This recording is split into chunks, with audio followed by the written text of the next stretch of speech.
I resisted that hypothesis as long as I could. It seemed to me cheap. Then finally gave in. After all, I had sensed just that in his writings. For instance, the major defect of Growing Up Absurd, which purports to treat the problems of American youth, is that it talks about youth as if it consists only of adolescent boys and young men. My attitude when we met ceased being open. Last year, another mutual friend, Ivan Illich, invited me to Cuernavaca at the same time that Paul Goodman was there giving a seminar, and I told Ivan that I preferred to come after Paul Goodman had left. Ivan knew, through many conversations, how much I admired Paul Goodman's work. But the intense pleasure I felt each time at the thought that he was alive and well and writing in the United States of America made an ordeal out of every situation in which I actually found myself in the same room with him and sensed my inability to make the slightest contact with him. In that quite literal sense, then, not only were Paul Goodman and I not friends, but I disliked him. The reason being, as I often explained plaintively during his lifetime, that I felt he didn't like me.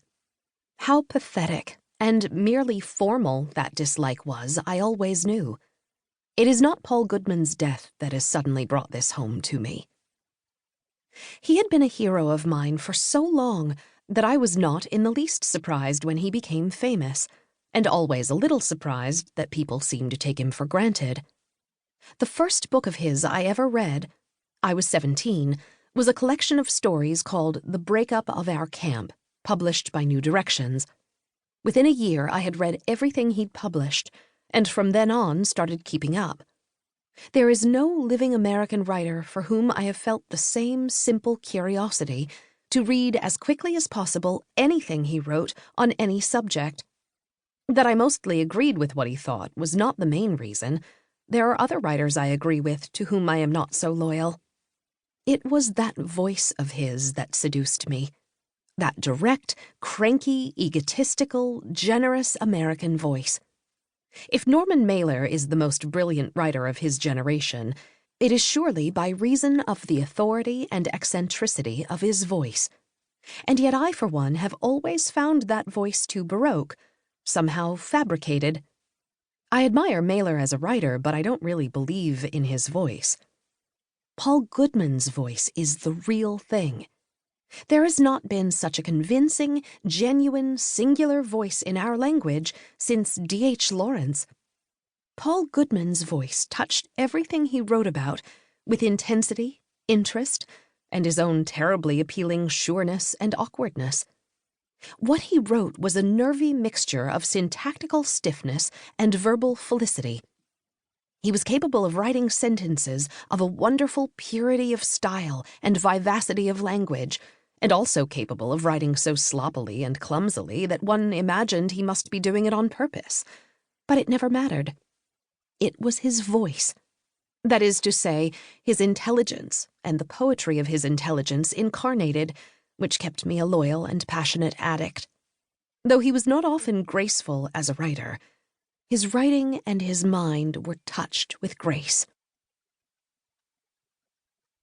There is a terrible, mean American resentment toward a writer who tries to do many things. The fact that Paul Goodman wrote poetry and plays and novels, as well as social criticism, that he wrote books on intellectual specialties guarded by academic and professional dragons, such as city planning, education, literary criticism, psychiatry, was held against him. His being an academic freeloader and an outlaw psychiatrist, while also being so smart about universities and human nature, outraged many people. That ingratitude is, and always was, astonishing to me. I know that Paul Goodman often complained of it.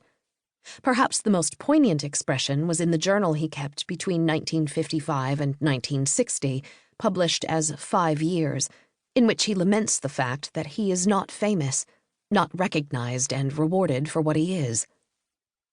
That journal was written at the end of his long obscurity, for with the publication of Growing Up Absurd in 1960, he did become famous, and from then on his books had a wide circulation, and, one imagines, were even widely read, if the extent to which Paul Goodman's ideas were repeated.